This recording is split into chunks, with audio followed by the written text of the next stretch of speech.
We hear a lot about social learning and community learning, but what do all these things mean and why are they different and why does it matter? That's what we're going to talk about today.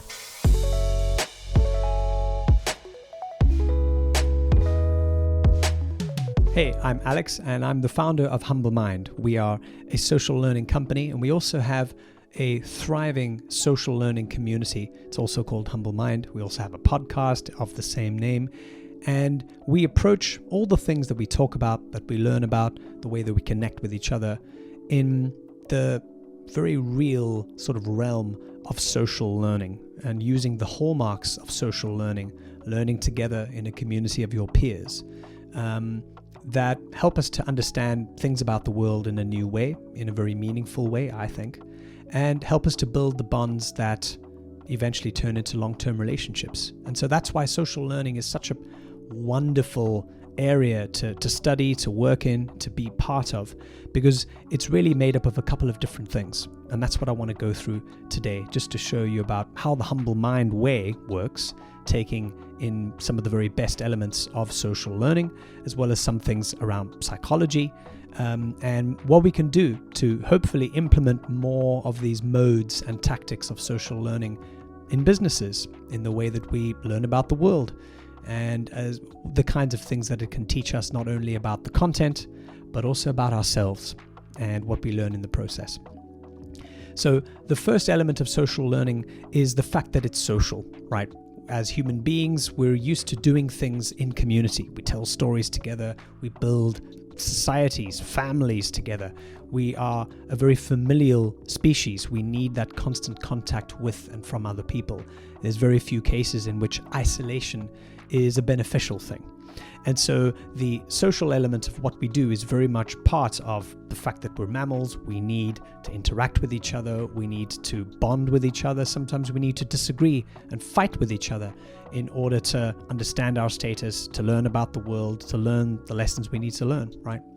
And so the social element is really important, especially when you have a community of a certain size. Now, perhaps you've heard before the idea that communities evolve to the point of being around 150 people or so, and then beyond that, the community begins to lose its sort of original thread. You know, people sort of forget names. They're not, might not even know some of those people beyond 150.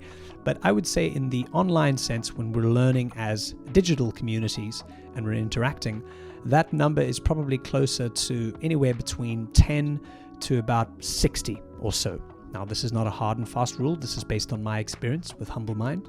But when we have a group of around sort of 60 people or so, maybe we have a wider group of maybe up to 1,000 people or so, where there may be some vague interaction or commonality, then we're really optimized for getting the best out of that social learning balance. Because everything's a balance, right?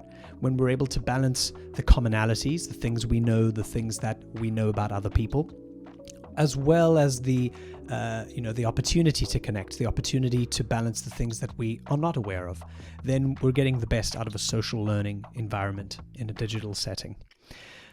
Another really interesting and important hallmark is the environment itself. So I like to call this social accountability. This really means that if I'm learning something and if I'm doing it live in the company of others on a session together, and I want to contribute my opinion and I want to be able to commit to something, commit to changing my behavior, to shifting something about what I'm doing, then it's a lot easier for me to renege on that or to, just hope everyone forgot what I said last week if there aren't other people there. If there aren't other people who are just as invested in their own development as I am in mine. And so that's where the accountability part comes in and why it's important. Because chances are, if I'm needing to change something about myself, if I need to give up smoking, if I need to, stop eating after 10 o'clock at night, if I need to leave my job, whatever it might be, I'm a lot more inclined to do that and to follow through with those difficult decisions and difficult actions if I've got someone else rooting for me to do it. If I've got what you can call a positive peer pressure to help you to just nudge and to check in. Hey, did you do that? Did you tell your boss how you felt? Did you check in with your girlfriend? Did you have that difficult conversation? Because if we don't, then we're only accountable to ourselves, and we all know how that goes, right? But if we're accountable to other people, specifically a group that understands us, that knows us, that understands the behaviors that are perhaps holding us back, and knows just as much as we do that we really should be taking these decisions because they're going to be good for us, taking these actions, we're a lot more likely to follow through with it. And this is important in a social learning context because it means that if I'm trying to learn things, if I'm trying to improve what I do, if I'm trying to get better as a human being in some way, then the behaviors that are holding me back it's going to be a lot harder to fool someone else rather than just myself on giving them an excuse on why I didn't do that, why I didn't follow through, why I didn't commit. And because of that, you're a lot more likely to actually follow through. And when you follow through, things happen. Action takes place and behaviors begin to change, right? That leads me to the other next hallmark of social learning, which is to talk about the learn by doing element, right? Now, when you've got fancy trainers, when you've got, informative podcasts, when you've got courses available on YouTube and in other areas which I can pay for, if I'm working with coaches, they're all going to be giving me great advice and great information. Perhaps they're even giving me really good knowledge. Perhaps I'm even paying a lot of money for it. But if there is no way for me to practically implement what I'm doing, then what is the point? What is the point of this? I'm not learning anything. I'm just holding it in my brain for a couple of minutes until the session is over or until the course module is over. And then I'm going to be moving right along to the next thing that I've got to do.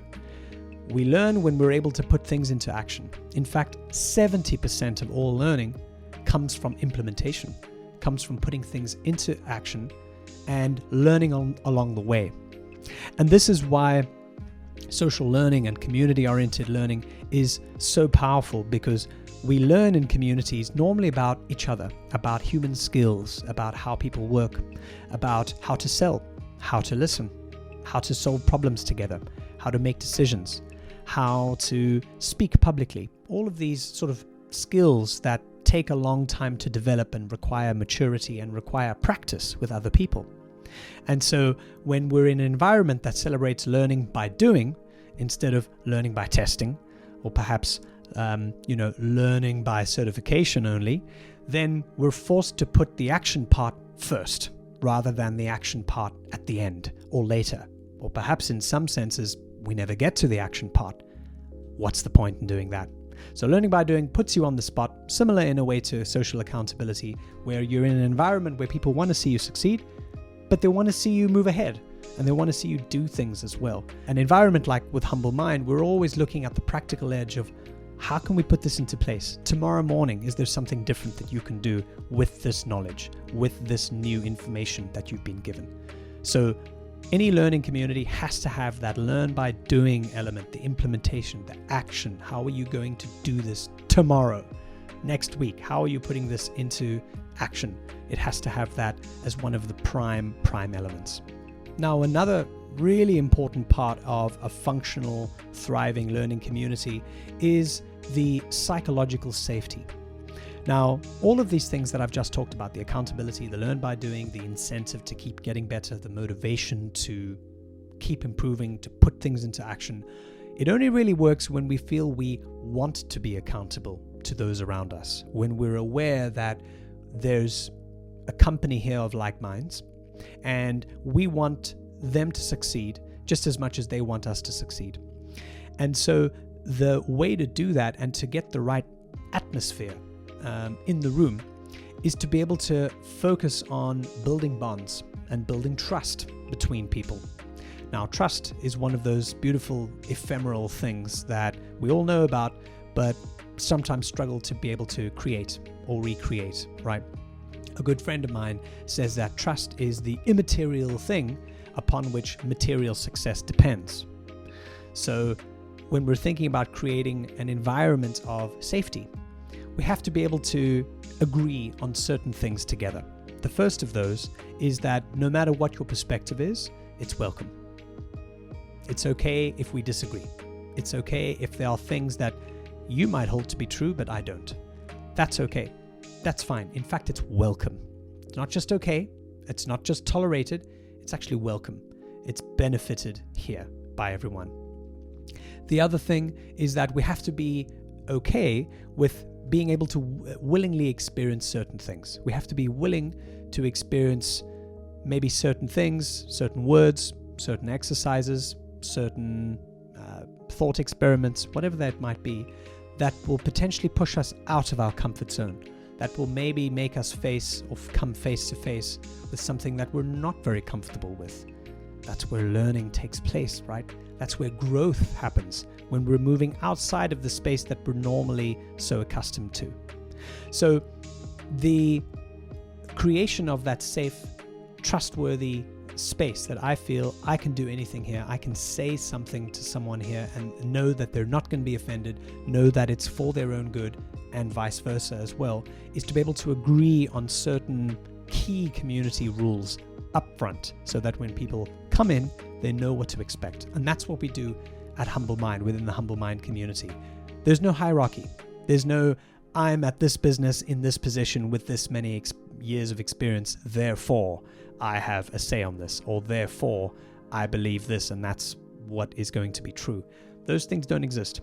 We encourage perspective, you encourage diversity of perspective, and we're here to willingly go into the certain places that allow us to grow, that allow us to see maybe there's benefit here from exploring something potentially uncomfortable, exploring something that's maybe going to make me come face to face with a question that maybe I've been trying to avoid for a little while.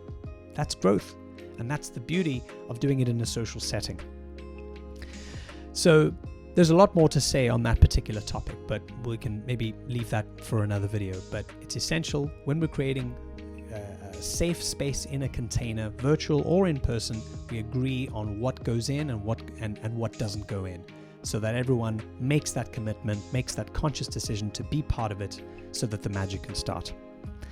The other element of social learning is about repetition, is about showing up, is about making sure that you're going to consistently attend and be here as part of a group, so that we not only improve, but we improve together. And when we improve together over a period of time, we're also using the space as a way to measure progress, because that's what we want to do, right? We want to make sure that we can ensure we're going somewhere, we're getting closer to mastering or getting better at certain skills, certain sensibilities that we now know that when we started 4 weeks ago, 4 months ago, 40 years ago, we're better at today than we were. And so the social element of the community, the group that you're part of, becomes a barometer for itself. And that's the beauty of it. That's the beauty of making the community accountable to itself, but also accountable for its own progress. We move through these things together. We get better together. And a huge element in making that work is repetition, is showing up, is making sure that you are consistent in being there, in taking part, in actively participating, in being relied upon to actively participate, and to always be there as much as possible. There's many other hallmarks of what goes into a social learning experience, and perhaps we can explore that in another video. But the final thing that I'd like to wrap up and say is that social learning and community-orientated learning is really exciting, because it's forcing us, and a lot of traditional players out there, trainers, people who put together courses, some of the biggest learning companies in the world, are really forced to start to rethink what learning means and how we learn, right? We're used to learning being outcomes-based. It needs to be, the kinds of things that are dependent on me retaining information in my head, are dependent on me being able to showcase something to somebody else to prove that I do know my stuff, right? And while there's nothing wrong with these definitions, and certainly we may choose to keep them and have them in place for the time being, the social element changes the game. Because when we're learning in a social setting, we're doing a few things at once, or rather that is to say that we're learning at two levels. For example, if we're having a community thrive session on how to speak publicly, or perhaps how to manage conflict in the workplace, something like that. There's two levels of learning going by concurrently. The first level is the information we're getting, which you could say we might be getting from a podcast, from a video, from a course that we can take. There's the information and knowledge part, right? The tactics, the things we should know. But we're also learning at a secondary level as well, which is arguably the more important level, which is to put those things into social practice right away. So for example, if I wanted to say something during that session and I wanted to talk about how I feel when I'm in a conflict situation at work with a boss that I don't like, with a subordinate that I'm trying to manage in a certain way, I'm practicing a couple of really important human skills in being able to just voice that and put that on the table for continued discussion. The first is my ability to speak and to communicate and to frame my thoughts clearly and keep it short and keep it relevant. The second is being on the lookout for being able to listen to other perspectives, to take in and to make sense of what they're saying. The third is being able to debate and reason. Another might be for me to, at the end of that session, aggregate all of the little pieces of wisdom that I've been hearing and put that together for me to establish a new framework on how to behave, on how to approach that particular situation in a slightly different way based on what I've learned. That wouldn't come from a normal course or a podcast. Why? Because the information was given to me in a one-dimensional way. It was given to me as gospel. It was something I had to read on a page, and it was advice that I should take. But at no point was I able to reason and interrogate and understand that advice in my own words, in my own mental language, testing it out in the company of others who might also have valuable insights into that advice and make it better as a result. Make it more actionable. Make it something that elevates it from advice or information to wisdom. And that's the beauty of a social learning environment. We turn information into a wisdom pool. One of my great teachers uses the idea of a wisdom pool. When you throw a rock in, the backsplash is something that can benefit everyone. So stick around for more videos on what we're doing at Humble Mind. There's a lot of topics that we're going to be covering. There's a lot of different things that we're going to be talking about, the intersection of personal and professional development, what we're doing as a community, how creativity works, how neuroscience and AI are the kinds of things that we need to be paying attention to, but perhaps thinking about differently as well. These are the kinds of things you can expect me to talk about regularly. So I hope you enjoyed this, and I really look forward to your comments and perhaps even seeing you on a Humble Mind community session soon. Take care.